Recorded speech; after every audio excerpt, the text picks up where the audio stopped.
शाईफेक प्रकरणी प्रवीण गायकवाड यांचा गंभीर आरोप. हल्ला सरकार पुरस्कृत असल्याचा दावा. मात्र महसूल मंत्री बावनकुळेंनी गायकवाड यांचे आरोप फेटाळले. मुख्यमंत्री देवेंद्र फडणवीसांकडून शाईफेकीच्या घटनेची दखल. आरोपींवर योग्य ती कारवाई करण्याचं दिलं आश्वासन.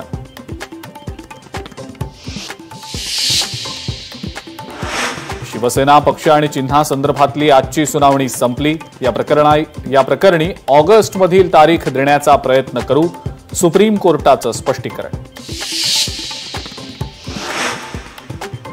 सत्ताधाऱ्यांमध्ये जयंत पाटलांच्या राजीनाम्याच्या चर्चा. मात्र जयंत पाटलांचा राजीनामा पाहिला नाही, वाचला नाही, सुप्रिया सुळेंचं वक्तव्य.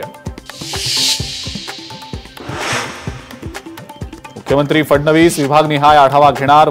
भाजपा आमदारांसोबत साधणार संवाद. आगामी निवडणुकांमध्ये आमदारांना बळ देण्याचा प्रयत्न.